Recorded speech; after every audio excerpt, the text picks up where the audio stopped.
Hello there, and welcome to this, the 218th episode of DF Direct Weekly, which is our weekly show where we tend to discuss the latest gaming and technology news. And joining me to discuss a plethora of topics, first of all, John Linneman. Hello.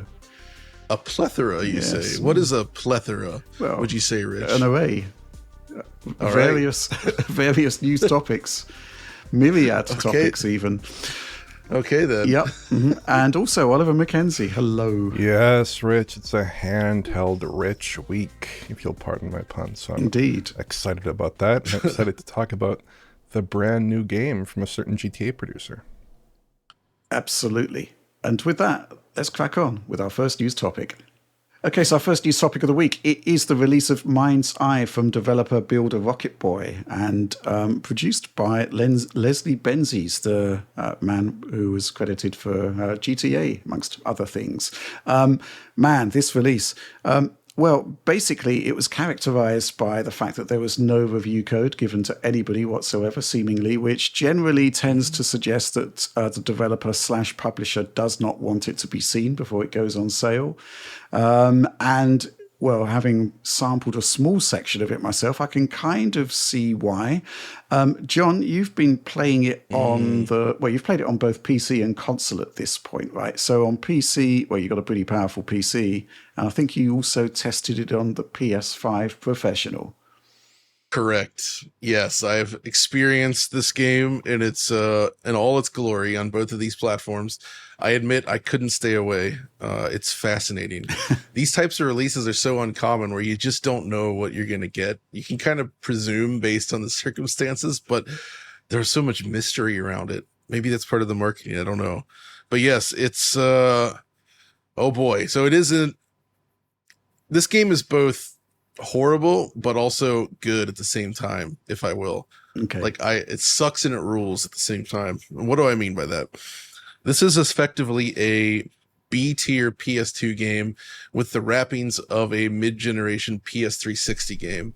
You know, this is the kind of thing that would sit alongside, and I say it in the thing, like it's like a Mace Griffin Bounty Hunter RTX Red Rock kind of tier game, if you will. Like, it just like, here's this random game. There's action in it, but it's also a third-person cover shooter, and there's a bunch of other stuff in here. It's a very straightforward game. I would actually compare it, weirdly enough, to something like Mafia, the first Mafia, or Headhunter for Dreamcast in terms of how it plays out. In that there is an open world, but it's not an open world game. It is a straightforward story game, which sounds cool on paper, and boy, is it full of jank. But obviously, the first thing to talk about here for us is that the performance is dreadful. This is a game where I feel like they look at the PC version. They're like, all right, what are all those things that Alex Batali has been complaining about for the last few years? Oh, stutter, Unreal issues, all these things. Let's put them in the game. Let's just do it. Let's put all the bad stuff in the game and let it go, because it does not run well. So you fire it up. You can instantly see that your frame times are all over the place. Although it does default to frame generation on, it seems, based on our experience, which not everybody's going to like. It also is a game that just starts right away. It just starts playing the intro cutscene before anything happens. Yeah. And you can't skip any cutscenes, by the way. So let's say you get to the part where it's playable and you wanted to tweak your settings or like change something in Windows and then go back and try again. Oh, you better believe you're watching that entire 10-minute introduction again. There is no escaping it. Every cutscene is like this. You can't skip them.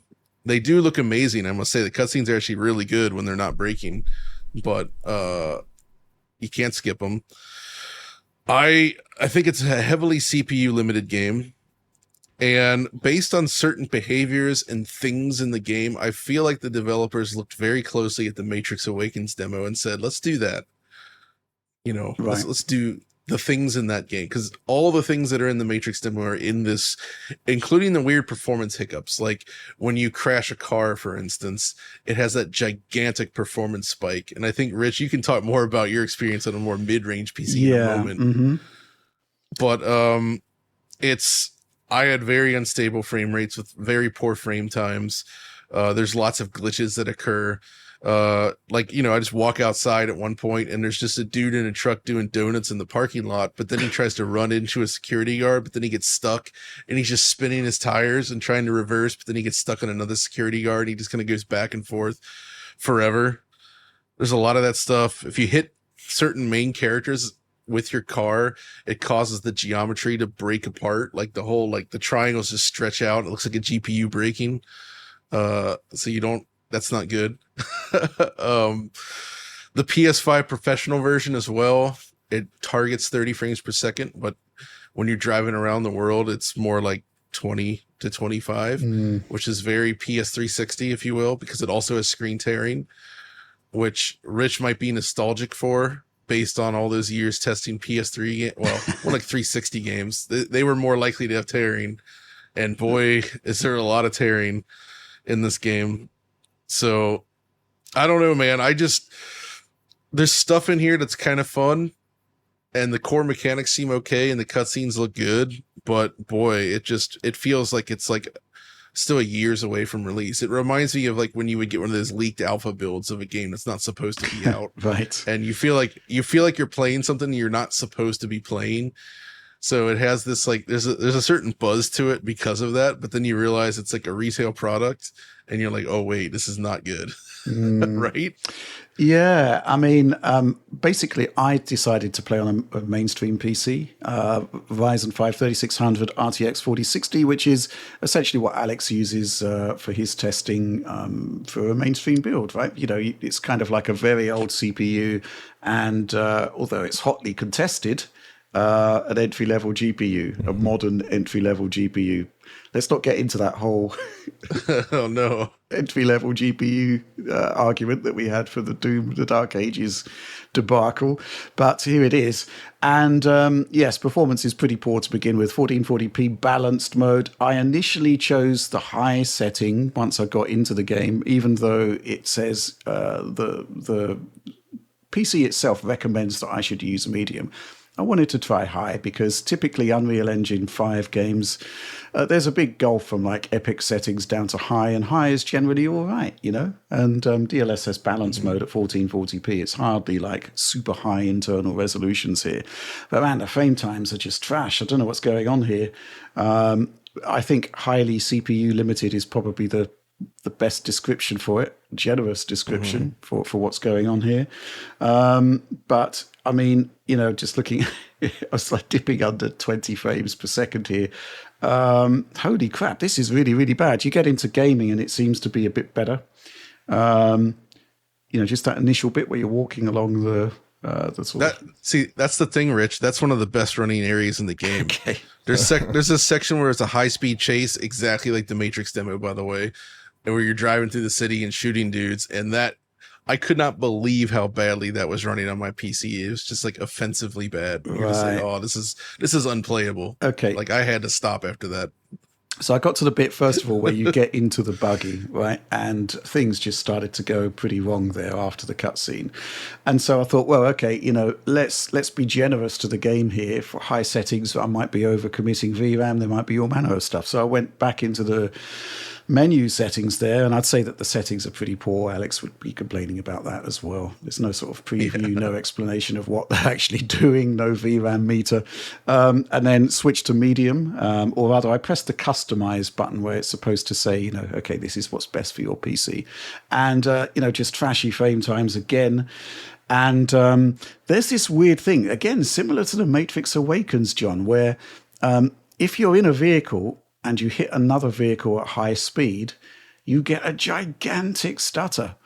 And this is on medium settings, by the way, and I actually had to expand the frame time graph here. In actual fact, oh my God, you know, I expanded it to 300 milliseconds, and it looks as though I'm going to have to re-render out another one with an even more expanded range, because it looks like it could well be like half a second or higher, that particular stutter. Oh, holy crap. But yeah, it's just really, really poor. And I got to the bit where it's the training exercise where you learn the cover mechanics, right? Yeah. And I just thought to myself, why am I doing this to myself? Why am I torturing myself with this? You know, if I was a paying customer, I would be refunding it at this point. because it's just not working properly. And I guess that sort of leads on to your sort of console sort of impressions there, John, because that would be kind of like a ballpark level of, actually no, you played it on the PS5 Pro, right? Yeah, so you would still have the CPU problems, but you would have like better GPU capabilities at your disposal, and it's poor there, right? Yeah, I mean the PS5 Pro is poor, and it is obviously like it is mostly a 20 to 25 FPS experience in the city. You're getting 30 FPS when doing other stuff, but it just never really looks all that smooth. Image quality is not great. I have not tried it on the lower spec consoles, but I cannot imagine that the Series S version is even remotely playable at this point. Like I can't see it, because this is so bad on the PS5 Pro already. Like, people are upset when games are like, yeah, we're going to be 30 FPS instead of 60, right? But this one's just like, no, we're going to run it like 20 to 25 with screen tearing. Right. Just like the PS3 days, baby. So if there was to be a performance mode, it would be targeting 30 frames per second. Correct. Yeah, I think so. Man. I'm not sure it could, though. I think just the CPU stuff in this game is too heavy. And the traffic system, I'm making a little fun video on this as well, but the traffic system, there's things about it that's very interesting that I think kind of like behaves again like the Matrix demo, like they implemented that kind of traffic, but it can result in just like miles and miles of cars all jammed together in an interesting way. Right. Okay, so the developer has put out a statement. Dear community, it says, as always, thank you for your continued support and feedback. To follow up on our update yesterday, we are sharing insights and actions from the past 24 hours at the studio. Now, here's the bit that annoys me. We are heartbroken that not every player was able to experience the game as we intended. That kind of suggests that there's somebody out there that's either experiencing the game in an optimal manner, which I would say is highly doubtable, or they intend the game to run like this. Right? This is like really poor communication. Our priority is optimizing performance and stability so that every player across every device can enjoy an equally high quality experience. That's not going to happen. So they're talking about CPU and GPU performance improvements, memory optimizations. What's this one, John? Reduced difficulty for the CPR minigame. What? Oh yeah, there's a CPR mini game where a dude gets blown up by a locker and you have to bring him back, and it's like you have to hit the space bar in time with the heartbeat, and then it switches to a thing where you're like moving a cursor on a slope like it's a music game. I was thinking of putting some DDR music in there or something. I think it would be pretty funny. But yeah, there's a lot of weird mini games in this that kind of go nowhere as well. Okay. And they're talking about adjustments to depth of field. I think it's kind of like not really a priority at this point. And then, various other things. Pop-ups for PCs with hardware-accelerated GPU scheduling disabled, and for PCs with CPUs prone to crashes. You need a bit more than a pop-up warning if you've got a... This is bizarre. This is just bizarre stuff. Ultimately, there seem to be foundational issues here, and I'm quite sort of... I think I agree with you, John, in that it comes across like alpha code.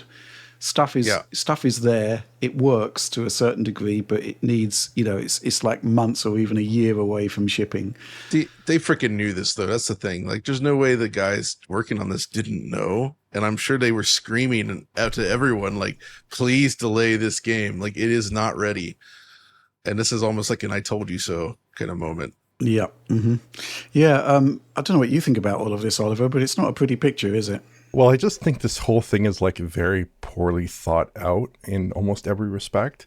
Like, I know that a couple months ago, the developer's CEO, Builder Rocket Boy's CEO, said that he thought negative comments were being spread by paid influencers about the game.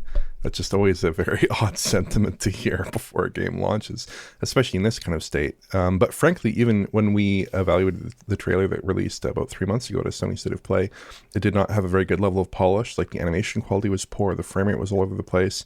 There were some graphical issues. It didn't really look like a AAA game. Not saying that it needed to be AAA, but I do think people expect a certain level of polish in an action game, especially one that aims for a more realistic visual style these days, and I don't really think we saw that from the game at its outset. But these issues aren't really a surprise, because I know that there were some people who saw demos of the game last month and published their impressions of it, and they were almost uniformly quite negative in terms of the stability of the game, in terms of glitches in the game, in terms of the frame rate of the game. And that, by the way, was a hands-off demo. They weren't even allowed to play it. They were getting the game streamed over like a Zoom chat to them and asking to evaluate what they thought of it. So I feel like overall, everyone has to have known this was coming. The game is not coming in a very good state at all. And the developers, I'm sure, are aware of it. And it's kind of a shame, because the game itself doesn't, like, it seems like there could be a good game in here. I'm not going to say like it's a game of the year or something, but like a good shooter game that doesn't need to be like Agreed. at a super high level of, you know, incredible polish or incredible scope to be a successful shooter game on its own terms. Like, I think that could be okay. But in the current state it's in, it's like not even close to that bar, right? Right. Okay. It seems to be that there's sort of like a triage of fixes coming in various hot fixes, patches, if you will. But this isn't the way to launch a game. I think already PlayStation is allowing people to refund the game, having bought it, which I don't think we've seen since the original Cyberpunk release on PS4. That's how bad things are. This is like shockingly bad. Where do you think the developer should go from here, John? Wow. I mean, they do need to keep working on it, but it's so unfinished to the point where I feel like it's a game that needs to disappear again for a while and then come back.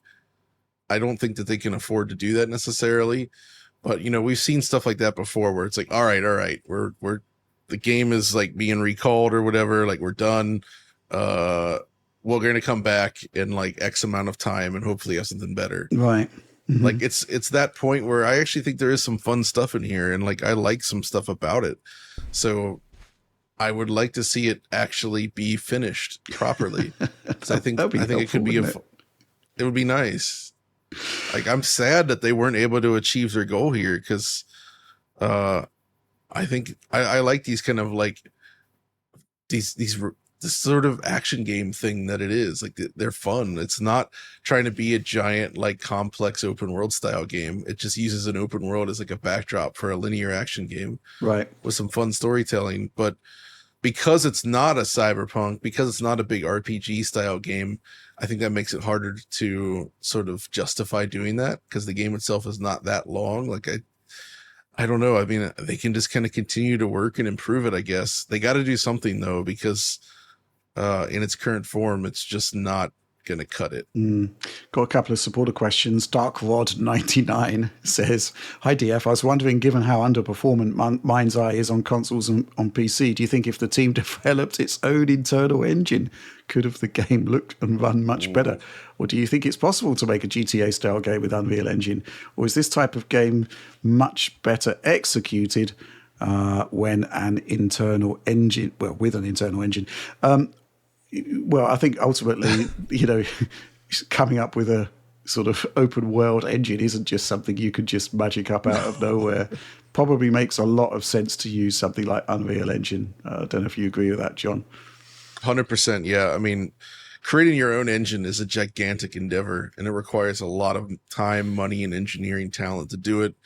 I don't think that they had the budget, time, or whatever to pull something like that off. There's just no way. Yep. But I do think Unreal could actually be perfectly fine for this style of game. In fact, there's a lot of stuff in place to ensure that UE5 is that sort of engine. Heck, you know, not that it's exactly a GTA 3 or GTA style game, but if you go back 2 generations of Unreal, you've got what Rocksteady did with Arkham Knight, right? Which is pseudo open world. And it looks insanely good still today. Better than MindsEye, I would say. Anyway, in a lot of ways. Yeah.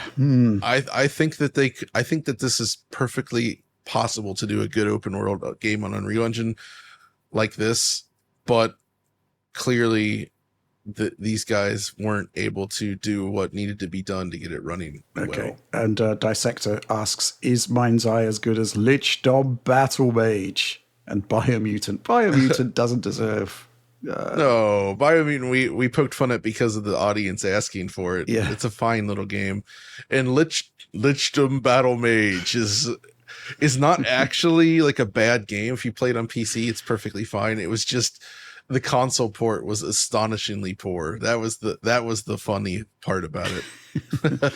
Okay. I'll say this though, I like MindsEye better than Ark Survival Evolved. Okay. Like, even if Ark ran well, I would still prefer broken MindsEye to Ark. Wow. Okay. I'm going to have to spend some time thinking that one through. Okay, let's move on to the next news topic.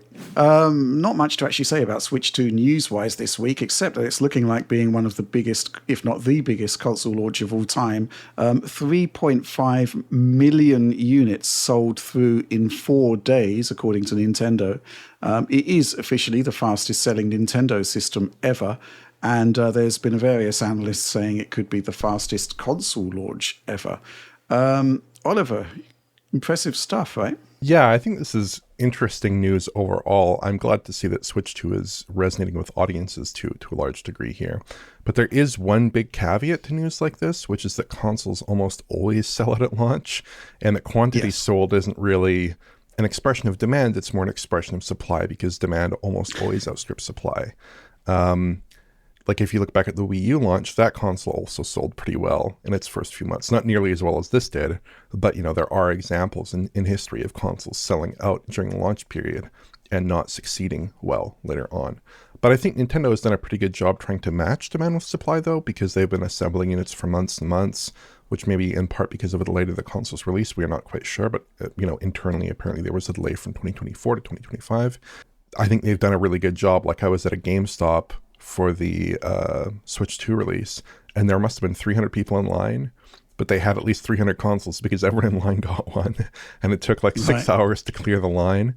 But it really reflects a really high level of supply that almost like everyone I know who wants a Switch 2 and tried to get one has basically gotten one in some form. So there is a good match of supply and demand there. But yeah, I think that beyond that, like the concept of the device, it's very much like a Switch, obviously, very much an iterative upgrade over the Switch, but I think it is basically successful in a lot of the respects that Nintendo has tried to lay out here. It is basically a generational increase in visual quality, has interesting functions like game chat. Obviously, the fact that it has I think a relatively strong lineup from my perspective at launch is also favorable, although people contest that somewhat. Mario Kart World is obviously great. So I feel like Nintendo has done about as good of a job as could be expected given the circumstances of launching the Switch 2 successor console. But I wouldn't take necessarily the fact that it's selling so incredibly well initially as a really strong sign of the console's long-term success. I would just say that it's a strong indication that at least Nintendo hasn't bungled this one at all. I think they've done a pretty good job. We'll have to see in the coming months and years exactly, like, is this going to be another Switch-like success? Is it going to be more like the 3DS where it's a moderate success, things like that? We're going to have to see where it falls within that kind of continuum, I think. I was just reading this report from Video Games Chronicle. In fact, I'm just going to read it out. It says basically that Nintendo is looking to reach a target of 15 million units sold in the first business year. So, getting 3.4 done in 4 days is pretty impressive. But this paragraph was quite interesting. If Switch 2 surpasses 15 million units in its opening years, it will beat what the original Switch managed. PlayStation 4 and PlayStation 5 launched later in the year and sold around 7.5 million units each, with the latter suffering stock issues due to the pandemic. So, I think they could be on track for beating records here, albeit, as you say, Oliver, it's more of a supply issue rather than a demand issue. I think you're quite right there. Overall, though, in terms of what this launch has delivered, yes, there has been only one key game, really, Mario Kart World. I understand that Cyberpunk 2077 is the top-selling third-party game. However, John, I don't know what you think about this, but I don't think it's that there's been like a lack of content for the launch. I mean, we're struggling to keep up with everything that's actually come out in terms of third-party software, upgrades to existing Switch games, just the acceleration factor of the old games running so much better on the new hardware. If you buy a Switch now, there's plenty to do, isn't there? Yes, I would agree overall. The main issue there actually stems from the fact that most of that stuff is already existing content. Yeah. It's very specifically in the DF wheelhouse, right? Yes. Because it's about old things running better, or running, being able to test stuff. But in reality, there's not really that much that's like new. It's mostly like already existing titles. I mean, you've got Mario Kart, of course, which is great. There's Fast Fusion, which is great.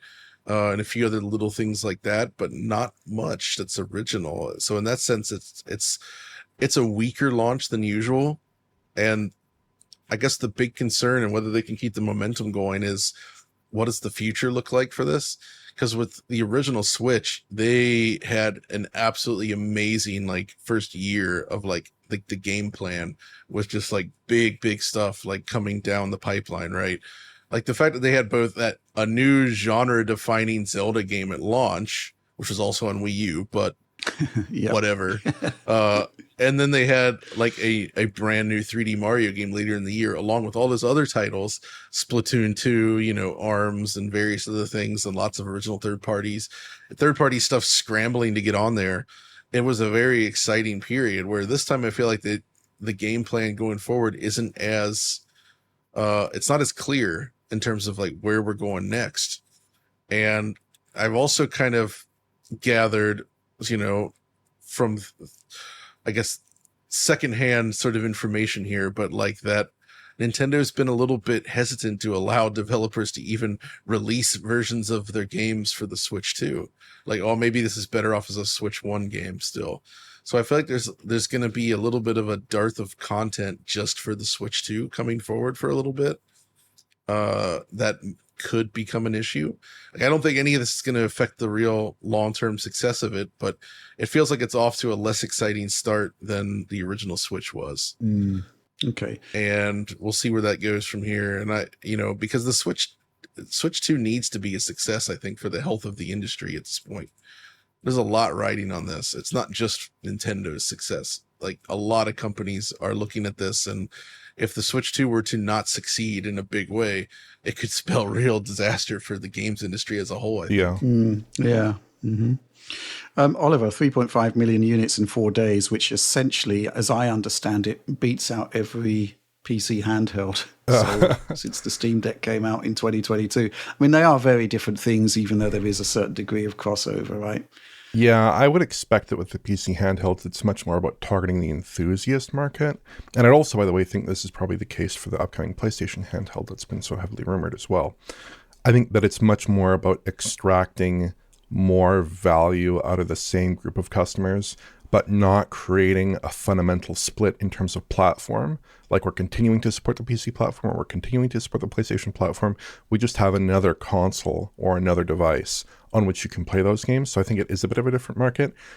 Like, in comparison, Nintendo needs the Switch 2 to do well. They don't have another option. There's no plan B. It needs to sell through. It's a new platform. Like, they need it to be a success. And like you said, John, a lot of publishers also need it to be a success, especially in this kind of two-pronged world where we have Sony delivering, successful consoles, Nintendo delivering successful consoles, and then Microsoft kind of looking more towards PC. That's also a little bit of a challenge potentially for a lot of game makers. But overall, I think 3.5 million is a great marker of success in the early days, but it's not necessarily representative of where the console will be in a year, 2 years, 3 years, 4 years. That will take time. Okay, fair enough. Okay, with that, let's move on. So there's been some interesting rumor mongering recently about an upcoming PlayStation handheld machine. We understand there is one in development. However, details, specifications haven't been forthcoming. However, again, noted leaker Kepler L2, who came up with extremely accurate specifications for the PlayStation 5 professional APU, has been spilling the tea, so to speak, on the technical makeup of Sony's in-development handheld. And, it's certainly interesting, right, Oliver? Yes. So basically the specs that Kepler has laid out here, he's basically laid out that it has 16 gigabytes of RAM, apparently LPDDR5X RAM, 9600 on a 128-bit bus. So just for reference, that would give it 50% more bandwidth than a Switch 2 potentially there. But it's only a 128-bit bus. A lot of people were expecting a wider interface.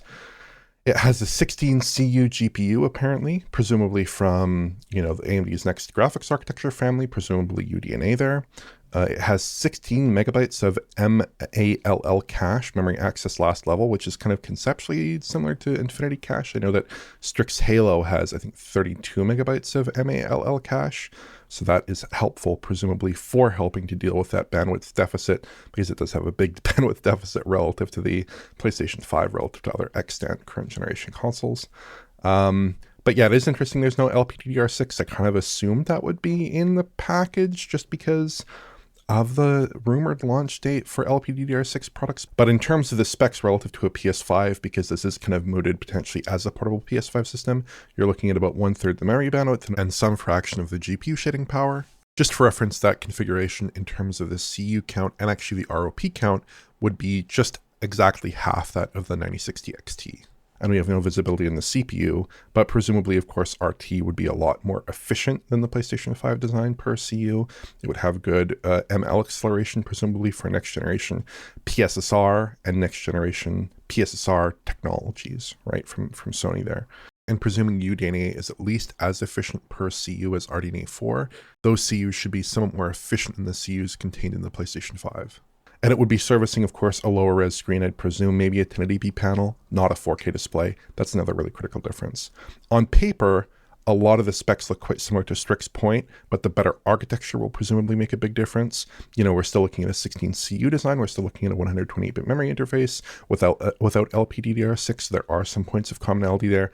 Maybe it's also going to be an 8-core CPU just for simplicity there as well. But I think critically, it's a console piece of hardware. It'll have the hardware decompression block, presumably. It will have games that are specifically made for that hardware. And yeah, I mean, the hardware on the surface doesn't look crazy impressive or anything, but in the context of a console platform where people are making games for it, in the context of FSR4 potentially being in the mix, in the context of other machine learning technologies being in the mix, in the context of maybe even having a lot of shared architectural elements with the upcoming PlayStation 6, I think it could be a really compelling platform. I think the big question mark from my perspective is, what is the new AMD architecture, and to what extent is it better than the ones that we've got already? That's the big unknown, and the extent to which that architecture may be far more efficient in dealing with bandwidth deficits, because the bandwidth thing is what's holding back APUs on AMD handhelds quite significantly. That's really interesting. I mean, the whole UDNA thing, I mean, I'm expecting to see an actual sort of shift in the way games are being rendered next generation. Not so much heavy on GPU, more balanced with machine learning based features like, well, let's be honest, upscaling and frame generation. I think that's all part of the mix. So, the extent to which it's comparable with existing handhelds, that's debatable. We just don't really know what AMD have got cooking there. But, again, you think about what Microsoft is talking about for 10th gen console, biggest technical leap from any console generation. It's not coming from GPUs. It's coming from machine learning features. I think we can take that as read. And that will translate into whatever this handheld's doing. So I'm quite excited about this. I would also really like to see, and I think we've talked about it before on the Direct, full hardware back compat with the PlayStation 4 library. That might actually make a 1080p screen quite interesting, because otherwise I really think they should be going for 720p for any sort of handheld screen. I mean, I don't know what you think, John, but Switch 2, I don't really see any real advantage from, I guess the screen is bigger, but I would have been happy with 720p. Yeah, I tend to agree, specifically in terms of screen stuff. And actually, there's a lot more to talk about the Switch 2 screen that goes beyond resolution that we'll get to soon. It's not a great screen.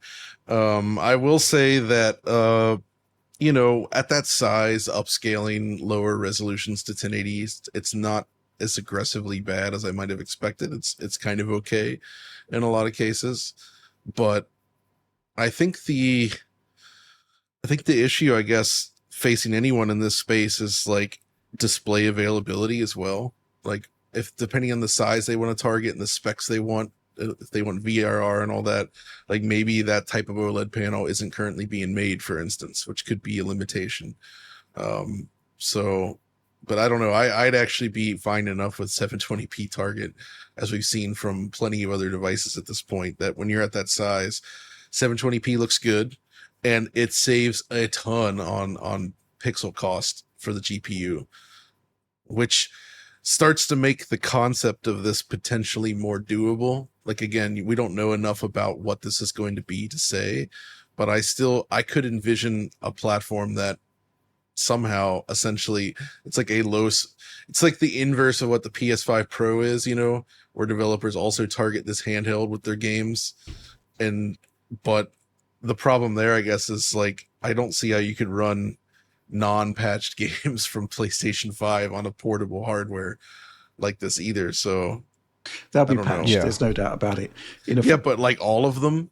Well, not all of them, but it will be an imperative to expand the reach of existing games, right? Mm-hmm. But it is kind of ironic that, if these specs are to be taken at face value, and let's say we don't know what UDNA is actually doing, it is almost like Sony's releasing a PlayStation 6, and then there's kind of like a Series S style PS5 also being made at the same time. Right. Yeah. But I do think UDNA is going to have a lot to say in terms of the feature set, at least. Interesting stuff. But we've also got this news, Oliver, that Xbox seemingly has not just sidelined its own first-party handheld, but actively just cancelled it at this point. So I'm curious what you make of that. It's been reportedly canceled, or at least put on hold. I know that last week or the week before, there was some news that potentially the handheld was put on ice for some period, but this seems a little bit more definitive.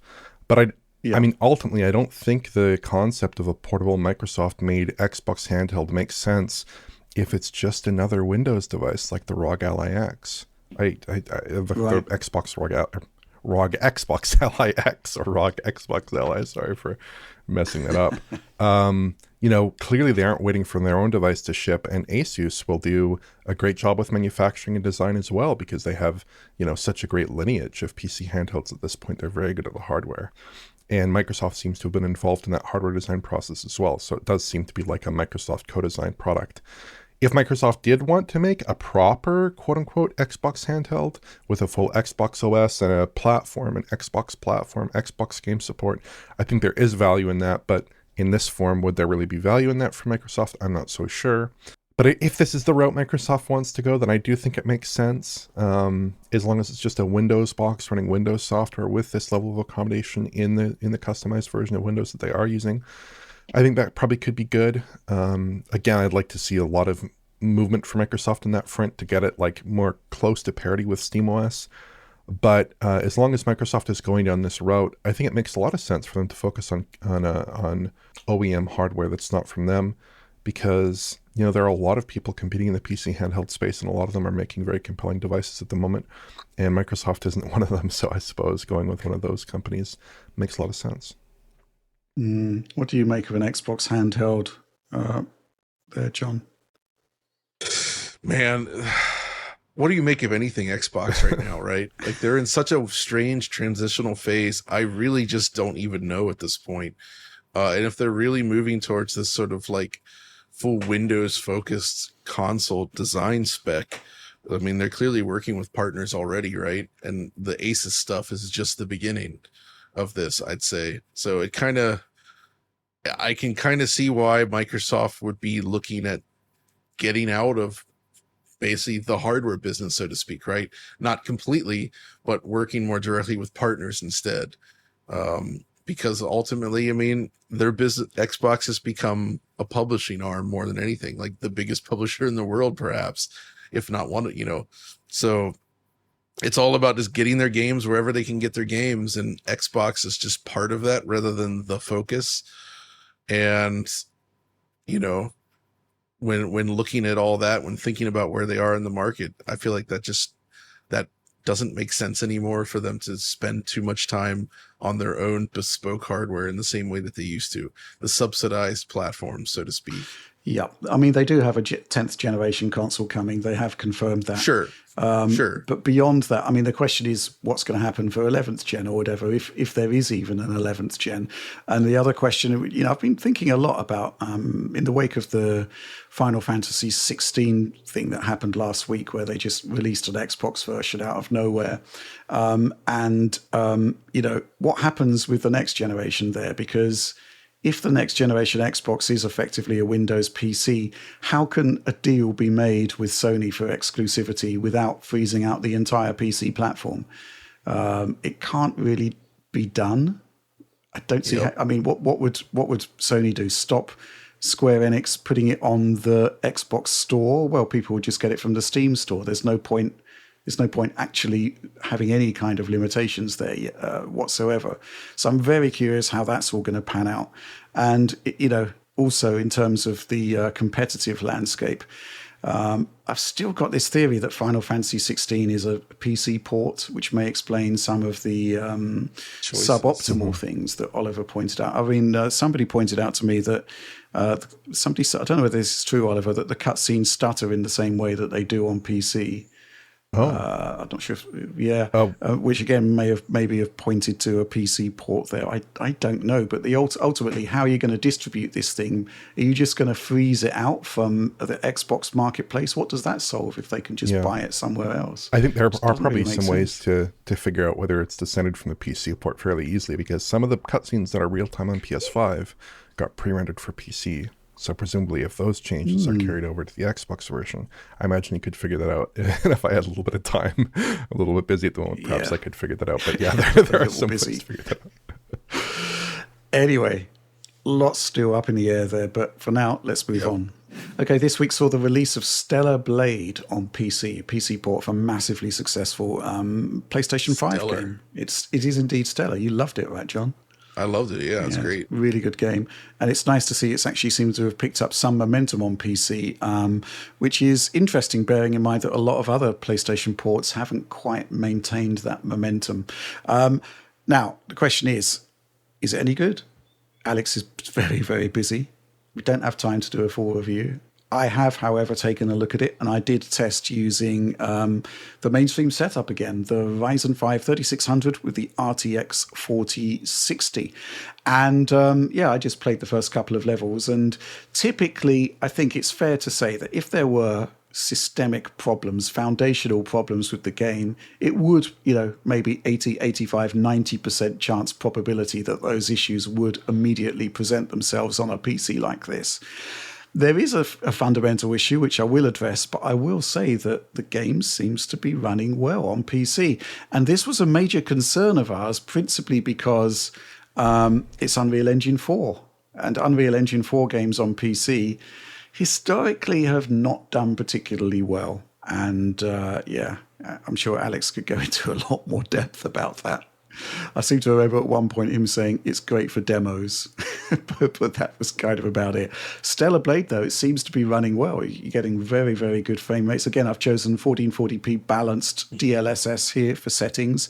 I'm using the high settings here, but with an important caveat. But before I go into that caveat, I've got to say smooth frame times, decent performance, very rarely drops beneath 60 frames per second, which I think is pretty good, right? No egregious sustained stutter in the way you'd possibly might think from an Unreal Engine game. It just seems to hum along quite nicely. The caveat is that the game, although it does have a pretty basic menu, does have a VRAM meter, and it tells you whether you're overcommitted or not on your current settings. And if you just go for the flat high setting, which, generally with Unreal Engine games tends to be sort of console equivalent, it does overcommit VRAM. It's sort of saying, whoa, think about what you're doing here. So what I did was to cut back 2 texture settings from high to medium. And that did seem to solve the issue. There didn't seem to be any sort of egregious stuttering issues, maybe 1 or 2. But the point is that medium settings just don't look great. Some of the ground textures look poor. It's really not the way that this game should be played. Now, who do we blame here? Do we blame the developer for not producing better textures for let's face facts, probably a majority of the market will be using an 8 GB graphics card? Or do we simply sort of point to the fact that, well, 8 GB just isn't good enough for these console ports anymore? So I played through the first 2 levels on high settings, medium textures, but then at the end I noticed that, there's some textures here that they just don't seem to be appearing. Or they look excessively poor. So I dipped into the options menu and turned on high quality textures, and lo and behold, those textures suddenly appear. And so, yeah, I mean, I would recommend Stellar Blade, but I would recommend it to somebody who's got a higher than 8 GB GPU. It looks as though 10 gigs is going to be all right. Not great though, right, John? Yeah, I'm looking at your footage here actually right now, and it's pretty apparent. Lots of low res blurry surfaces, textures just not drawing in. But at the same time, this is a game that was developed for PS5, right? Yeah. Sony was the publisher on this. I wouldn't want them to have limited that aspect just because they needed to target 8 GB GPUs, right? I think this really just speaks to the fact that 8 GB is not enough for proper console ports anymore. Maybe in terms of actual power it is, but in terms of like memory requirements, like we're beyond that point now. Yeah. And you can't be, I don't think you can be expected to get this type of experience perfectly executed on an 8 GB card anymore. If you have an 8 gig card, you just kind of need to understand that, like, yeah, there's going to be stuff like this where it just doesn't work optimally, and it's not really the fault of the game developer at that point, right? Like, this is just a limitation of how the game was built in its original state, not a matter of fault. And well, we've kind of been saying this for a while now, but I think what AMD was it that said recently, like 8 GB cards in their view are still targeting a very specific type of PC gamer that's playing very specific types of games. And that may be true. I just hope that the customer buying these understands this when they get into an 8 GB card these days. Like, you're not going to just be able to play everything across the board because of these VRAM limitations. So I think what happens generally is at the lower end of the market, people buy to their available budget. Right. They don't buy according to what games they're playing. And I think when you've got a 60 class card, you should expect to be able to play the latest games like a console can. Agreed. So the concept that, a 5-year-old console is able to produce much better art than your brand new GPU that you just spent even $400 on, I think, is outrageous. Yeah, when you put it that way, Rich, it really stands out more. You're right. It does feel like the GPU manufacturers are undershooting where they should be relative to the consoles, right? And this is something we've not really seen before in recent years, I feel, where like they're just not like, usually if you look at like last generation, right, it was very early on, like GPUs were generally hitting the target necessary for on VRAM, right? Mm-hmm. Like, you weren't really seeing any GPUs that were really constrained by VRAM, whereas in relative to console ports. Yeah. So, and we're definitely seeing it this gen, and that's not good.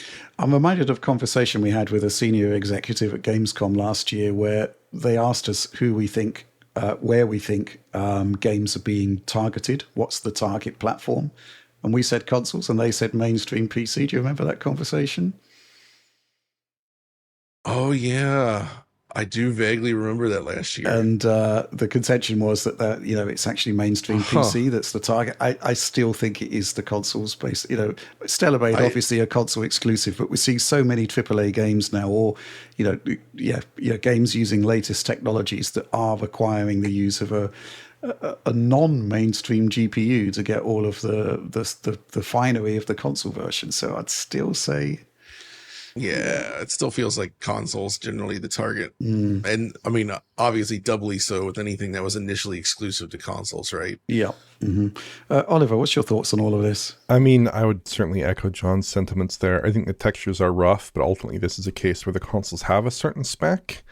And this has been true for a very long time with the comparison between consoles and PC, but the consoles have a certain spec, and a good PC will need to exceed it for a console-like experience, or at least match it. PC GPUs need to have at least 12 gigabytes of VRAM in my view. That's kind of essential. And it's unfortunate not only that we're in this situation, but that we're in this situation some 5 years on from the console launch. Yeah. Like, that's the thing that really kills me. Obviously, it launched Exactly. with the PlayStation 4 and Xbox One. PC GPUs did not commonly have like 4 gigabytes of RAM, right? Or 6 gigabytes of RAM. But even still, now we're in this such a late period, and PC GPUs aren't really where they need to be. This isn't the most intense game in terms of demands on a system like the PlayStation 5. It is using Unreal Engine 4, but it's good to see that performance is basically fine. I know that John had some issues with the PS5 version, I think, initially, but those are mostly cleaned up for PS5 Pro, right, John? That was a bit of a revelation there, wasn't it? Well, yeah, I mean, the issues on the regular PS5 are more performance in nature, right? Where certain modes were like struggling to lock to 60 and such. But by and large, it was pretty good out of the gate. Just the anti-aliasing stuff was weird because it varied a lot per mode. And then the PS5 Pro just added PSSR, and it was one of the few really good PSSR implementations. Obviously, the game has no ray tracing features, so that seems to play nicely for PSSR, as we found. Yeah, just sort of to back up my point, the 4060 does support frame generation, and frame generation actually works quite well on this. You're, 1440p DLSS balanced, and it's typically north of 100 frames per second, which, you're not going to be doing on a PS5 or even a Pro. So it supports multi-frame generation. So, it all says to me that you've got this GPU that's clearly got a relatively decent amount of compute power for the task at hand.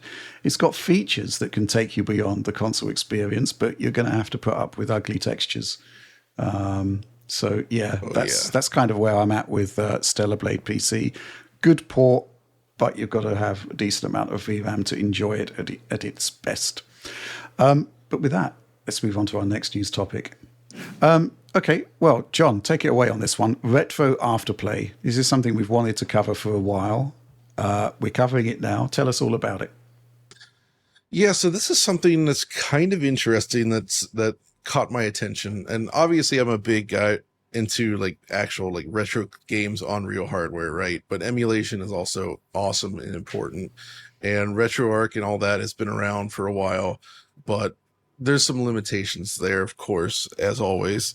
So these guys come along, it's like Project Afterplay, they call it. And the idea is that it's essentially a web browser version of RetroArch built on an account system that allows you to take all of your associated content with you anywhere, right? So it's like a custom WebAssembly version of this.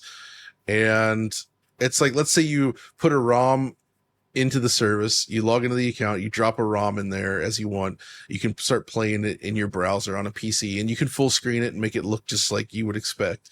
But then you also wanted to like go somewhere else and continue your game. You wanted your save states with you, the actual in-game progress. You can basically load that up on like your iPhone app or something, or like a Mac laptop or whatever else you want, and just immediately access it. And I think they actually do have iOS app and an Android app as well for this. And basically you log in, it just brings all that stuff with you. So it's not streaming or anything. It's just natively playing it. So it's like an easier way to access the performance and capabilities of something like RetroArch, but without actually having to install RetroArch, which is nice. And also the interface is a lot cleaner as a result. Like it's less flexible, of course, but RetroArch itself, I think, is kind of it's a bit overwrought in terms of like how the interface works and is laid out. Like you can do a lot with it, but it's pretty nuts. My experiences thus far have mostly been pretty good, not 100% flawless. I occasionally would see some little like frame time skips here and there, depending on the browser. It seems to very much favor running in something like Chrome currently. But it's surprisingly good. It's like an interesting way. Obviously I talked about that Backbone Pro controller recently. Yeah. And yeah, so you can use this with your phone and the Backbone. And I mentioned that Backbone has its own emulation, but obviously something like Afterplay actually has more features than the Backbone emulation does. And it works. And being able to share all that stuff between different devices kind of makes it interesting, I think. So that's kind of what they're doing, I would say. So yeah, like based on that, it's just something I wanted to raise awareness on because there is some cool stuff. It's also got like net play support, so you can actually like do multiplayer games through that. I haven't had a chance to test that too much though. Same with the link cable support. Apparently you can actually link like games that are like Game Boy Color and the like that have link cable support. You can actually do that using this service, like connect with your friends, and it's simulating the link cable over the internet through that and all that. So yeah, I mean that's basically it. It's like a cool menu system, some nice features, and it lets you take these things wherever you want to go. So do you have to pay for it? Is it a free service or what? So based on my experience so far, I've been using it completely in free mode, but I did notice that some features seem to be gated to premium. So there is actually, there's a free plan and then there's a premium plan available. And the premium it adds autosaves every 20 seconds, 20 autosave slots, 20 manual save slots, more customization for controls, and a few extra features like that. There's some hotkeys and profiles. It also seems to suggest that, okay, so the free tier only includes Game Boy Color, Game Boy Advance, Super NES. With the premium tier that also adds N64, Nintendo DS, Nintendo Entertainment System, Sega Genesis, Atari Lynx, and there seems to be other consoles as well coming. Here it's $5.99 a month currently, or $60 a year. Okay, cool. Which doesn't seem too bad for this kind of thing. I don't know. It's a weird product. I can definitely say it runs the 240p test suite, which I did run and can confirm. Yep, I can look at grids on my phone as well. If you actually look at the list on the side, though, it's got like a ton of stuff here that makes me wonder. Like, there's a Doom core, and apparently that is up and running. There's Supervision C64, ZX Spectrum, TG16, Amiga CD32, Wonder Swan, like Neo Geo Pocket Color, Virtual Boy, like tons of stuff in here. So I'm curious to see how all this goes. I don't know.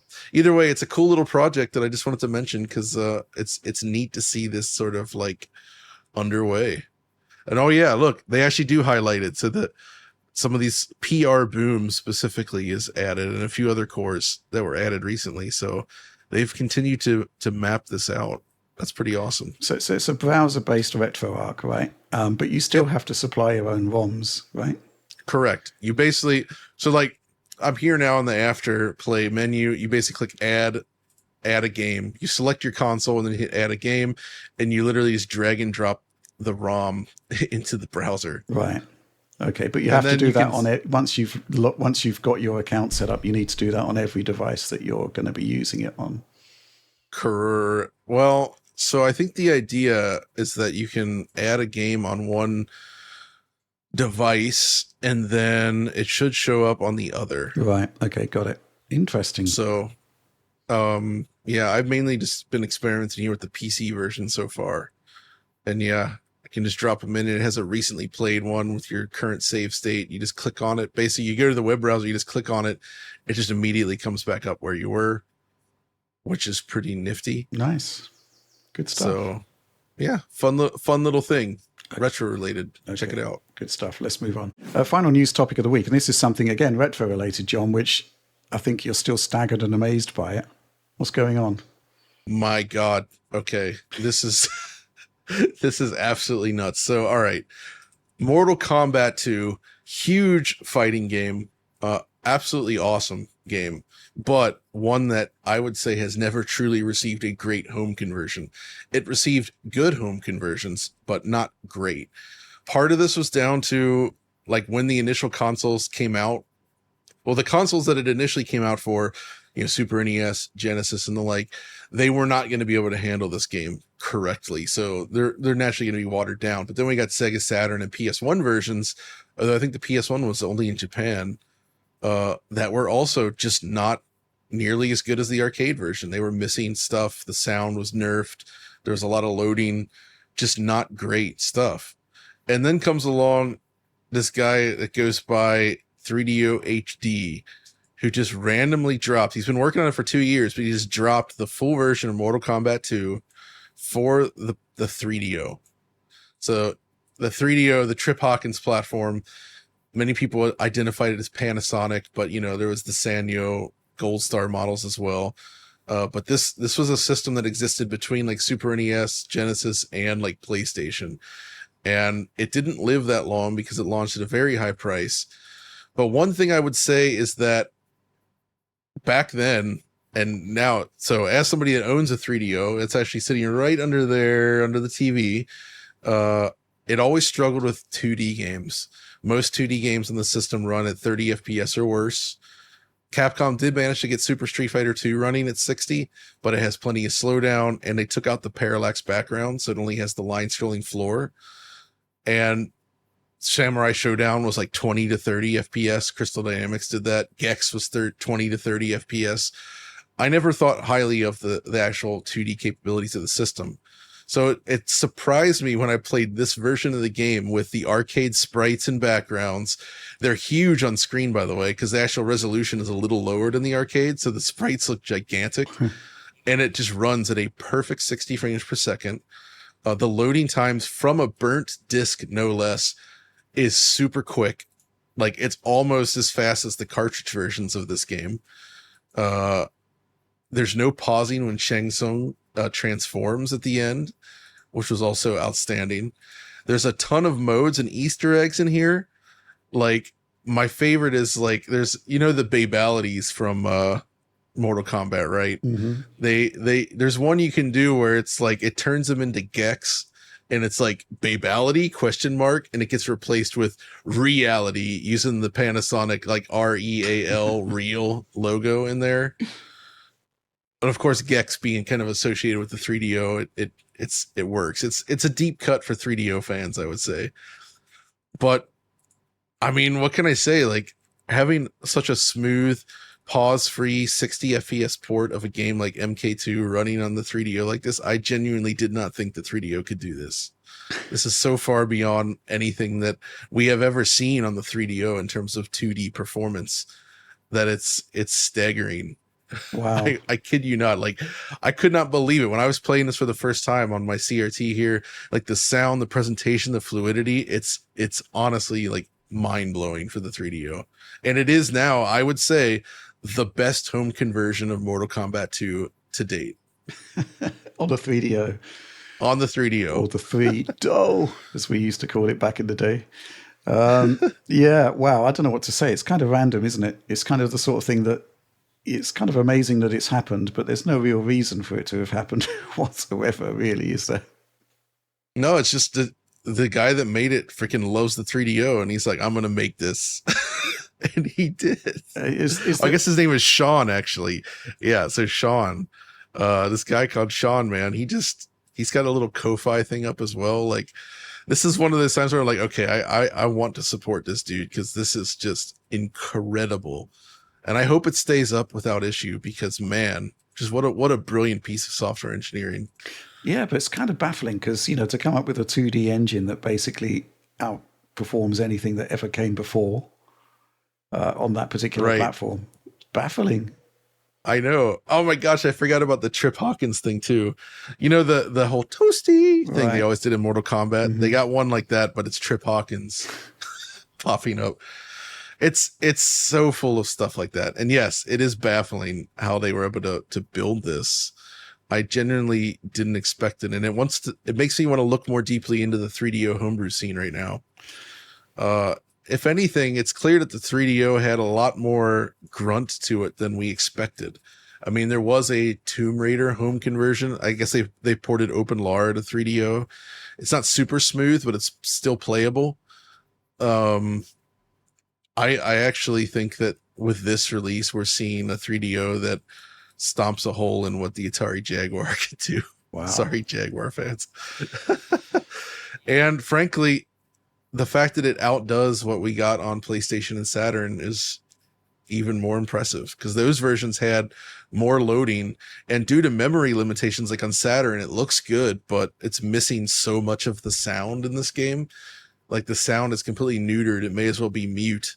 And I think that was due to lack of memory or something from the development team, apparently. So somehow they managed to get it all in here. I'm going to look more into this because I would like to understand what he's done technically to make this possible. Because the 3DO really isn't designed to do this kind of stuff. At least I thought it was not. And no developers really pulled it off before. So. Okay, good stuff. Right. Okay, that's the end of the news for this week. So let's move on to supporter Q&A, which is the part of the show where every week I ask our supporters to comment on the topics that we're going to be discussing, but also to pose their questions. I choose the ones that are best suited to the show, or the ones who are actually equipped to answer, or ones that are just kind of curious to see what the panel comes up with. We're going to kick off with this one from Paul Calamata. It's Microsoft strategy. Do you see the ROG, Xbox Ally is essentially providing the template for all quote-unquote Xbox hardware going forward? Instead of a first-party Xbox with its own console operating system, could we just be getting living room PCs from Asus, Lenovo and others that by default boot up into the Xbox UI mode of Windows? And could the intent of this pivot be twofold? Microsoft washing its hands of a flailing console division, wow, and the need to subsidize hardware and game development for a specific platform, as well as a move to nip in the bud a potential threat from Valve with SteamOS that could challenge the company's core business, not just its gaming division. Well, I'm just going to say it again, Microsoft has committed to a 10th generation console. The extent to which it's going to be a console as opposed to a Windows PC with this interface, we don't really know. But Oliver, what do you think? I think quite possibly this will be the case. I think that there's a good chance that it will end up looking like that with different versions of the kind of Windows box from different third-party hardware manufacturers, with maybe as well, I would imagine, maybe a Microsoft-led device in that mix as well, potentially.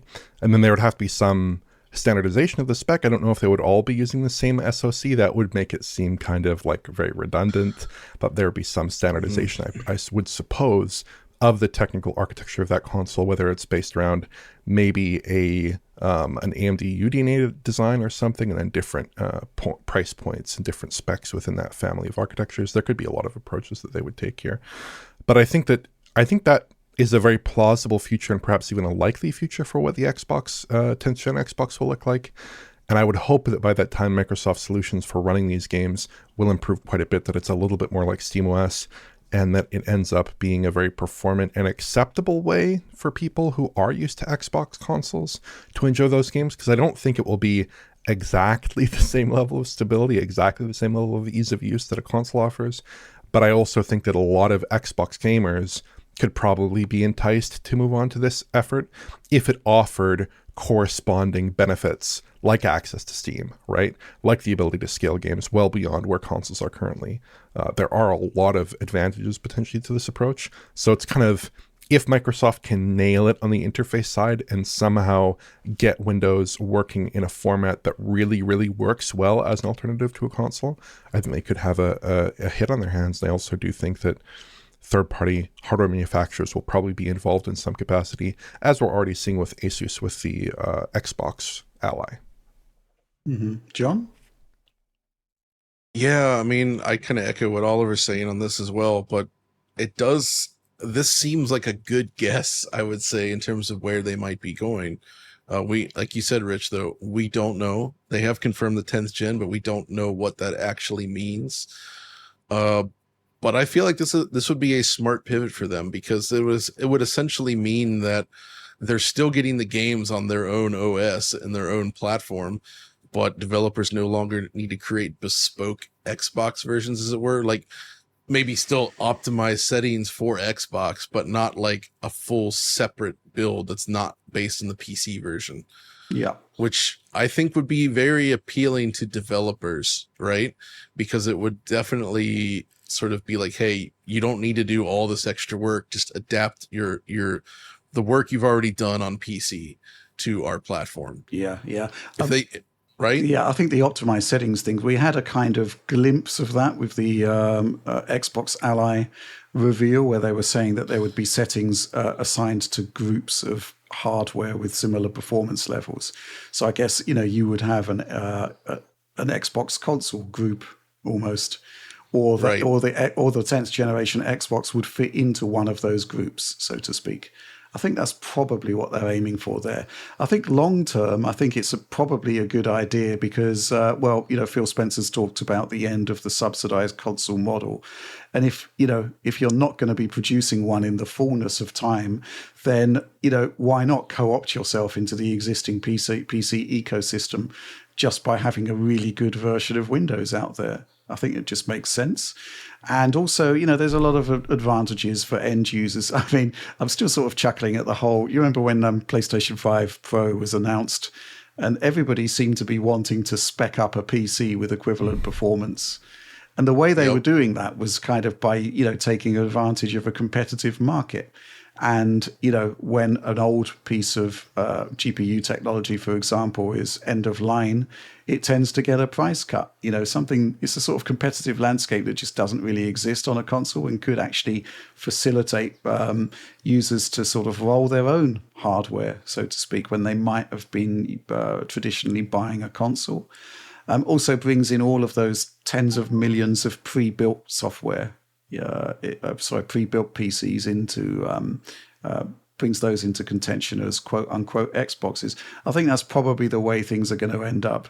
I still think though that the console has a role to play in kind of what can I say? First of all, providing a base, as it were, for stuff like Game Pass and for your first party efforts, and to define a brand identity. I think you need something like that. Which I think is what Steam Deck does to a certain extent. I think, you know, that's kind of something that this shouldn't be just completely ruled out. But, you know, we have to see where Microsoft go on this. We've certainly come a long way in a short space of time since the 4 games announcement. Do you remember that? The 4 games announcement? We're going to bring 4 games onto other consoles, which has since become, well, we're going to bring everything onto everything.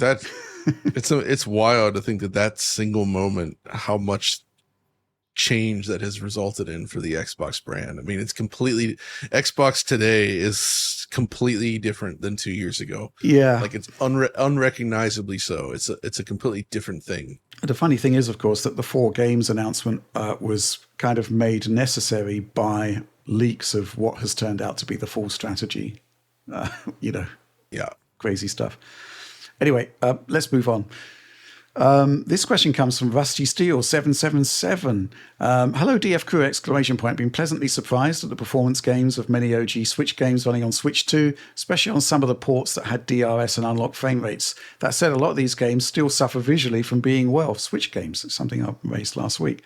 Meanwhile, games with dedicated free patches like Mario Odyssey and especially Pokemon Scarlet/Violet feel outright amazing with these resolution and frame rate uplifts. Are there any specific Switch games you'd like to see get this kind of free patch treatment?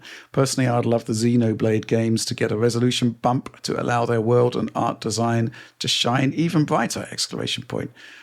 John, thoughts?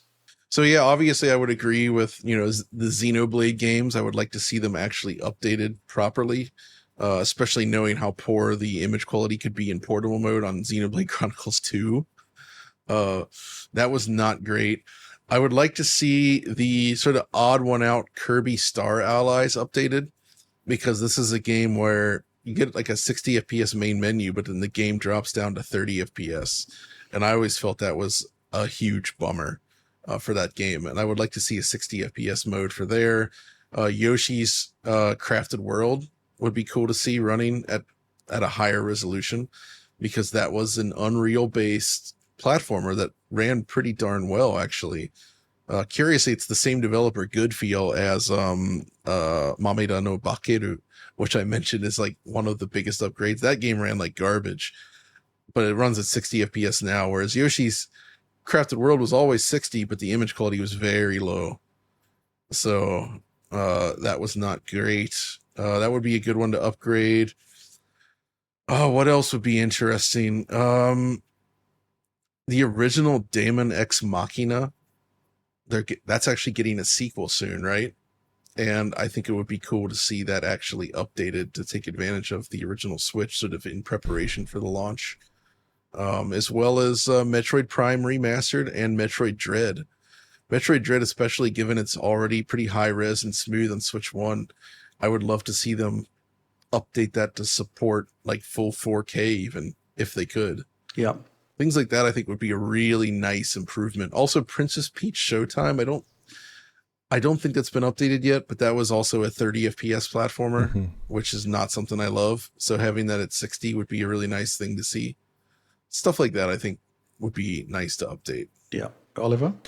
The Xenoblade games are certainly a good shout. I was actually playing Xenoblade Chronicles 3 on Switch 2 the other day in portable mode, and it looked a little bit rough. Just the combination of that upscale from the internal resolution, which is quite low, to 720p, and then the spatial upscale to 1080p on that panel did not look so flattering. I'd echo Yoshi's Crafted World. That's a good one. It actually, on Switch 2, interestingly enough, it has a 1080p UI in that original Switch 1 version, even in portable mode, I noticed. So when you play it on Switch 2 in handheld mode, the UI is this beautiful, crisp 1080p, perfectly matching the panel. Looks really good. Also, Luigi's Mansion 3, I think, would be good, just as, in my view, the best-looking Switch 1 title. That game still looks really good. I think it still holds its own relative to a lot of last generation titles. The art is terrific. The rendering is terrific. The materials, everything in that game really stands out as being some of the absolute best that has been produced on the Switch for sure. And that game running at high resolutions at 60 FPS with technologies like DLSS, that would be certainly nice. I'd also love to see, just selfishly, I'd love to see an update for Mario Kart 8 Deluxe, even though it doesn't really need it, because getting 1080p in handheld mode, 1440p or even higher in docked mode, that would certainly be quite nice in that title. From third parties, there are a lot of games as well. I'd think of the Doom games, Doom 2016 and Doom Eternal, in particular Doom 2016, because I feel like the cutbacks in that game were not so steep that it actually did resemble Doom 2016 in a really full-throated way. But on Switch 2, that title is still 30 FPS, and I think it still does have some frame time inconsistency as well with the update on that VSync there. So that's unfortunate. There's some other third-party games I'd think of that will never get patches, like the Persona games. I would be certainly interested in that. And there are a lot of other big third-party heavy hitters, like The Witcher, right? The Witcher 3, that would be a cool game to get an update. Although, you know, as we'll probably cover in follow-up content, it does run quite well on Switch 2 already. It does run quite favorably relative to its Tegra X1 iteration. But in general, I have a ton of Switch 1 games. I've kind of played everything I wanted to play on Switch 1 about as much as I could play it. I've sunk a lot of time into Switch 1 software. So I'm more looking, more looking forward into what is Nintendo going to show me in the future. And then also, you know, selectively going back and replaying a little bit, bits and pieces at least of like Breath of the Wild, Tears of the Kingdom. But in general, you know, I and I think a lot of other Switch 1 enthusiasts, we're kind of looking more towards the new software than the old upgraded software. Okay, let's move on, and we're going to have a couple of questions here, which are basically on the same topic. Let's kick off with this one from Romain G, Vector X. Greetings, exclamation point. So with Switch 2 DLSS being unrecognizable in titles that developers confirmed were using it, Cyberpunk, Fast Fusion, and possibly Hogwarts Legacy, what is the current consensus about its usage in upcoming titles that have been shown for Switch 2? Original assessment was that it seems to have gone mostly unused, but surely now you've seen in the wild that assessment must have changed. When Pokemon ZA was first shown for Switch 2, I thought it looked a little bit like it used DLSS due to the quote-unquote in-painted look of some of the TAA disocclusion trails. Do you think it could be deployed there or in the upgraded version of Scarlet/Violet? Thank you and have a very safe and productive day! Exclamation point. This one from Retro Sean. Is the application of DLSS Lite Ultra Performance Mode, like in Fast Fusion, going to be widespread? I hope not, but we saw the industry abuse FSR on Xbox and PlayStation 5 to this point already! Exclamation point. Oliver, you've been keeping track of this one for quite some time because, I mean, obviously when we first looked at it, we thought, well, this doesn't really look much like DLSS. I think obviously opinions have been revised based on hands-on with some of the software and also some of the disclosures from developers and the understanding that maybe there is some differences in what we've seen with DLSS on PC and what is happening on Switch 2. Perhaps necessarily so, bearing in mind, you know, that the Switch 2 GPU is is far, far less capable than pretty much any desktop RTX card. Where are we at with this? It's a really big question, but I'll sketch out my current understanding. So it's used a lot, it seems, in Switch 2 software, like a lot in Switch 2 software. It just doesn't have the image quality characteristics, or at least commonly doesn't have a lot of the image quality characteristics that we expect from PC DLSS. So Scarlet Violet, that's a good shout. It does seem to be operating in Scarlet Violet, or at least it does appear to be operating in Scarlet Violet based on certain patterns in disocclusion, certain patterns in aliased edges, things like that I do observe in Scarlet Violet. We should have some content on that soon.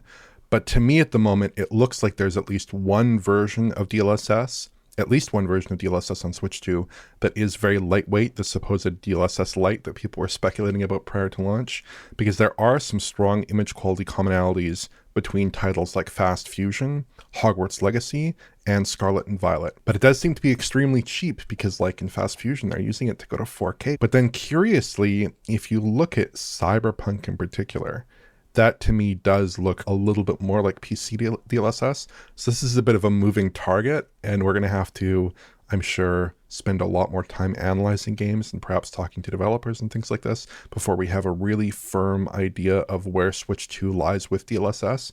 But at the moment, there does at least seem to be this ultra lightweight DLSS, or very lightweight DLSS, that can take a title like Fast Fusion in still shots to 4K on the hardware without seemingly throwing up much difficulty, except of course you start in motion and all of a sudden it falls apart quite considerably in that title because of the very low resolutions that it's operating at internally.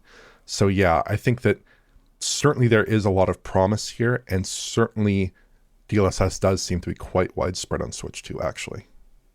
What about Hogwarts? Because that was a game where we looked at it and we kind of thought it's using some sort of TAAU solution. Right. So Hogwarts, as I recall, we compared it to FSR. We compared it to DLSS on PC. And at least in the shot that we had pre-release, it did not look anything like DLSS, did not look anything like FSR. It looked very different. And so we're speculating maybe this is some kind of, TAAU, some kind of other upsampling technique. And it does seem to probably be a different form of DLSS that is simply much worse at reconstructing moving imagery than the regular version of DLSS. But conversely, capable of bringing a game to 1080p, for instance, in portable mode. Capable of bringing a game to a 1440p or even higher resolutions in dock mode, which we did not really think would be very easy for the hardware, right? So it does have some big advantages. And indeed, in titles like Hogwarts Legacy, where the content is a little bit slower paced, where the resolutions are a little bit higher, you actually do see considerably better results than in a title like Fast Fusion, which is kind of just like throwing the most extreme upscaling challenge at this version of DLSS and not doing a great job, although, it's okay for what it is. I mean, it looks great otherwise, but yeah, not doing such a great job there. Where do you sit on this, John?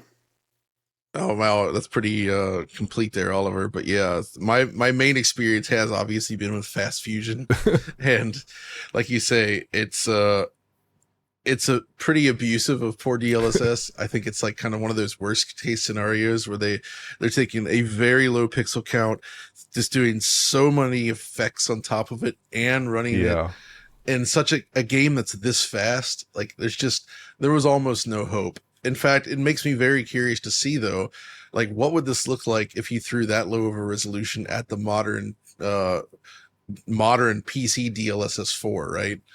Transformer model. Oh, it's doable. What do you think it would look like, Rich? I think we should take a look at it and find out.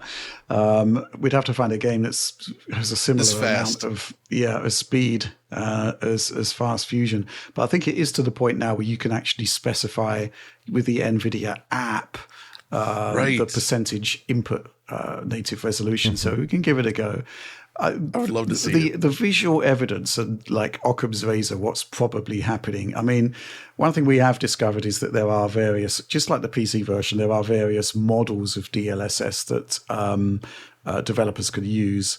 And I suspect that there is this lightweight model simply based on the fact that it seems to be less precise than what we know of DLSS. Doesn't seem to be tied to lower resolution post-processing, which was another theory we had, to reduce the processing load of upscaling. So maybe there is this lower quality, faster version of DLSS. I guess, the problem, I guess, with Fast Fusion is that it kind of almost nullifies the point of having it. I mean, the whole point of bringing DLSS to a console was to bring the highest quality upscaling solution to a console, right? And I think it definitely plays a pretty impressive role in games like Street Fighter 6, for example, or Cyberpunk 2077. But then, you've got the cases of abuse like Fast Fusion, where it is to the point where the developer said, okay, yep, fair enough, we're going to produce just a standard upscaled version without reprojection. And we'll see how that works out for you. Give it a go if you don't like DLSS. So at that point, it's kind of like if it's not producing an all-out win, you have to wonder whether it's sort of worth it. I guess it's just more tools for developers to use in their switch to game development projects, and I guess that's ultimately a good thing. But certainly curious. It is a little bit curious, and it is one tool, but it also seems very cheap. Like when you look at John's coverage, he was when you're charting the resolution differences, in particular between that 1080p output mode and that 1440p output mode, it was really small. And then, of course, going to like that 4K output mode, it actually increased in resolution. Of course, they removed the dynamic shadows, but it's still like pretty remarkable that something that normally would take, according to Rich's testing, maybe 18 milliseconds, maybe a full, 1/60th of a second frame, essentially, to compute is actually running at 60 FPS without a considerable resolution loss. That's huge. But I don't think it's necessary in most cases for at least PS4 class software to come in at that low of a native resolution internally, to come in with that much compromise in image quality with the kinds of content and the kinds of very extreme upscaling ratios that are being demanded. In a title like Hogwarts Legacy, for instance, which is like broadly speaking PS4-ish level on Switch, that title looks it looks a lot better, certainly than Fast Fusion does in terms of image quality. Even if it's not perfect, it's actually a game that's doing a good job of servicing a 1080p display, which I kind of expected would be a little bit more rare pre-launch. So I'm definitely open to the idea that these techniques could work well enough in titles with slower paces and a bit more pixels internally, obviously not in Fast Fusion. But like you say here, I think that it will be quite widespread using it at very extreme upscaling ratios for titles that originate on like PS5, Series X, PC, that class of hardware that are pushing out advanced technologies like ray tracing, that are using engines like UE5, like Snowdrop, things like that. I do expect it to be pushed a lot harder, but I also think that, probably it will produce a better visual result than the alternative. At least just having in stills, like we see in Fast Fusion, by the way, having a really crisp and clean image when the camera is stationary, then maybe throwing on a lot of motion blur to hide some of the artifacts in motion, maybe that could produce an acceptable result, right? Final thoughts there, John? I was just going to say, in the Nintendo welcome test, did you guys get a chance to check out the I've seen DLSS demo yet? But, no. It's quite fun because it really is a very low resolution 720p like raw image up using DLSS there. You can just kind of slide back and forth using the mouse function of the Joy-Con, and it's really fun to look at, I would say. The only thing I would say though is that if you're running in HDR mode, they seem to not use HDR on the 720p side. I don't know if there's something about the input that makes that necessary, or if it's just a trick. But you'll see the highlights become super dull on the left side versus the right. So. Yeah, the final thing I want to add is when we did those calculations for DLSS, it was based on the idea that it would be using native output resolution post-processing. So I think that's probably one of the key reasons why like the Death Stranding test there shows an 18 millisecond frame time for 4K. I think one way you could possibly improve that test with the advent of DLAA, which is basically native resolution rendering across the board with DLSS added as a second pass just for anti-aliasing. You could use DLAA to actually calculate the cost of DLSS only, because everything would be at native resolution at that point. So that might be worth redoing that Death Stranding test at some point. Yeah, but I honestly think that there is this different models that developers can choose from. And I notice in the Cyberpunk 2077 PR materials that it is referred to as custom DLSS. The extent to which it is custom, though, we just don't know. There just haven't been disclosures on it. Maybe we'll find out in due course. But with that, let's move on. Okay, this question comes from Tyrone Carrier. Hi, chaps! Exclamation point. I have a question for you I've been wondering about. Resolution typically affects frame rate. Lower the resolution to get a higher frame rate. A lot of games struggle because they're trying to push 4K on the new consoles, but what happens if you forcibly set the console to go lower resolution like you do on a PC? So in other words, if I set the output of my Series X to 1080p or 1440p instead of 4K, do you actually see an improvement in frame rate? I personally think most of the games are totally acceptable, but I'm just curious as to how that would affect the output. Would it upscale to 4K even though it's rendering at 1080? Would your TV try to upscale, and would there be any frame rate difference? Keep up the great work, and I miss you guys saying, come on, lads. Lol. Cheers. This is a really common question. We get asked it a lot, and the answer is pretty straightforward. 9 times out of 10, probably 99 times out of 100. It doesn't really matter what resolution you set your consoles to. It's the final, basically the games are operating to whatever resolutions they're programmed to run at. It goes into the display controller on the console, and then what comes out is basically what you've defined at the front end. It can be 4K, it can be 1440p, it can be 1080p. As I said, 99 times out of 100, it will simply scale the internal resolution to whatever it wants to be, and then it will go to your display controller, which will go to like 1080p or 4K or whatever. So it won't make any difference to performance. But there have been a couple of examples on the PlayStation side, I think, where, if you do set it to 1080p, there could be some changes made. That happens certainly on the PS4 Pro.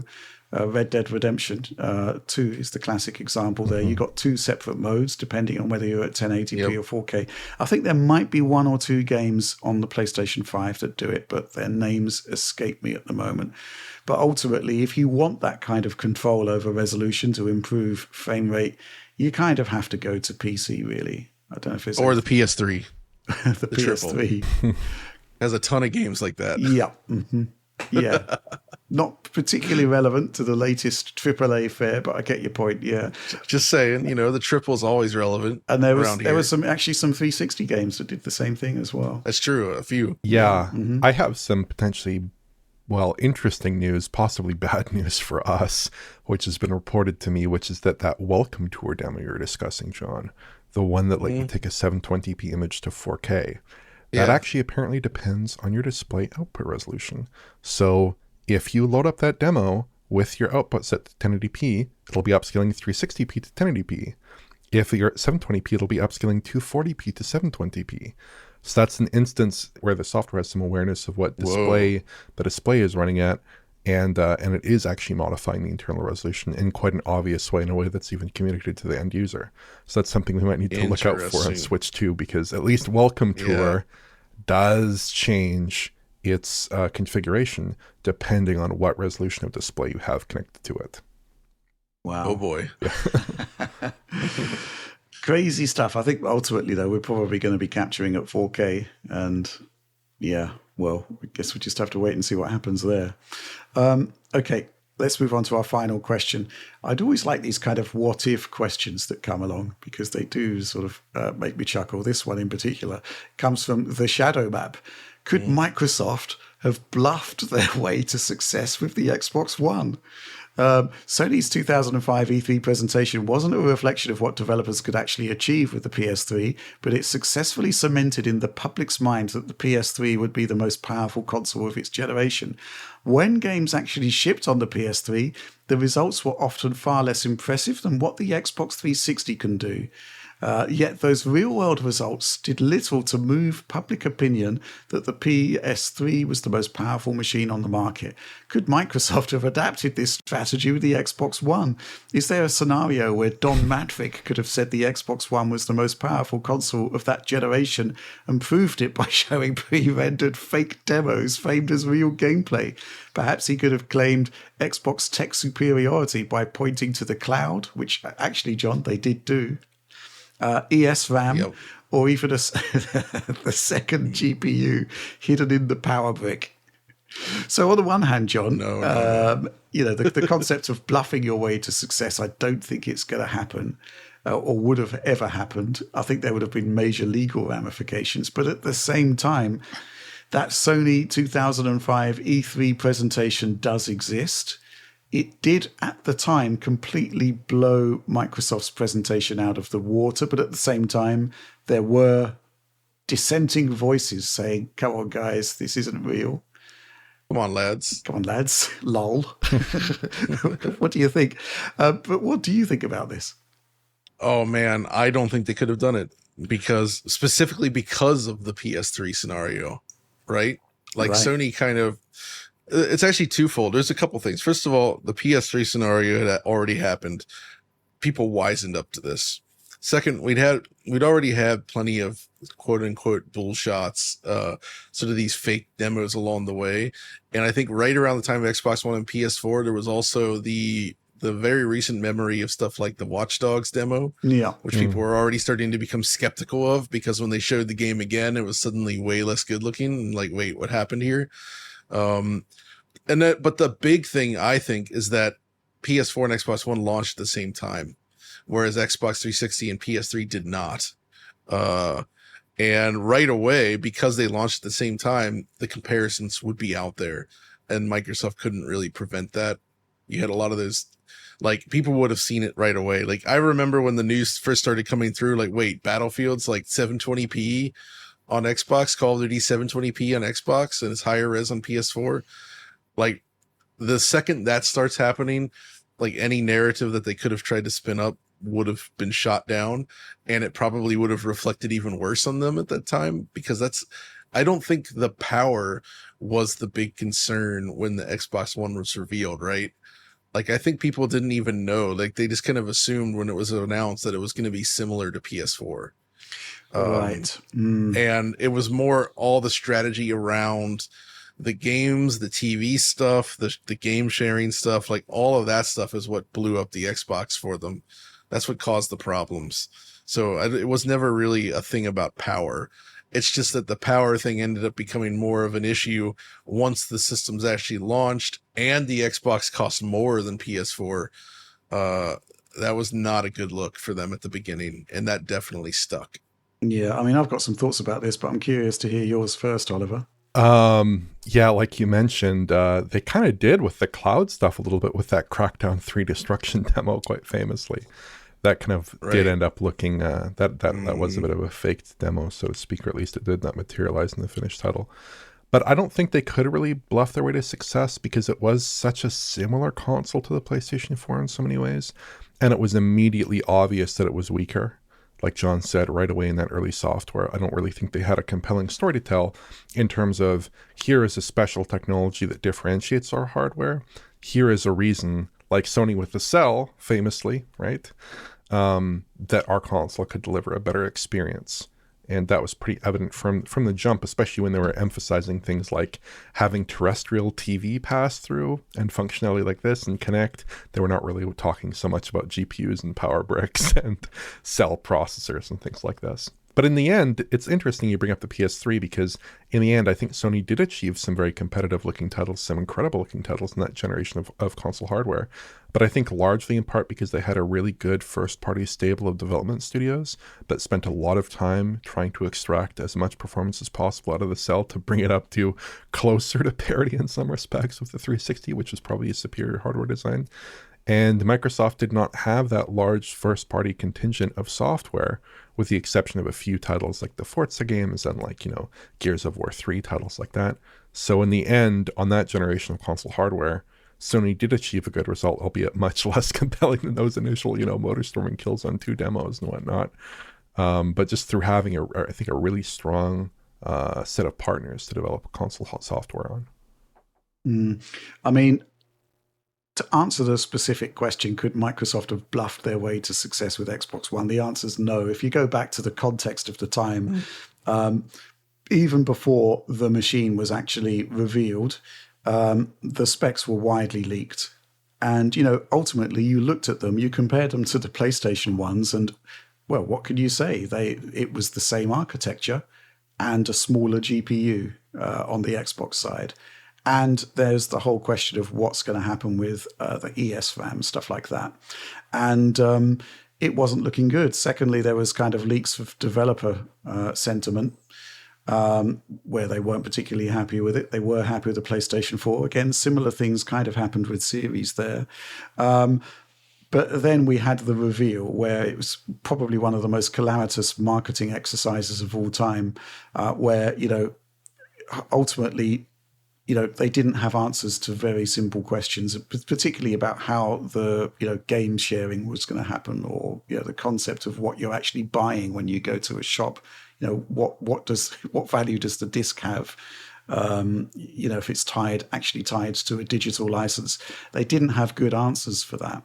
And then secondly, there was the whole presentation itself, where they didn't focus on games primarily. It was focusing on the Xbox as essentially a multimedia station, right? It did games, it did TV, it had the Kinect camera as a kind of brand new input device. And all of those approaches just didn't resonate with gamers.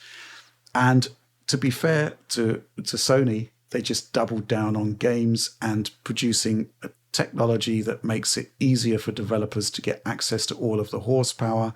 They had a much bigger GPU, they had much better memory bandwidth.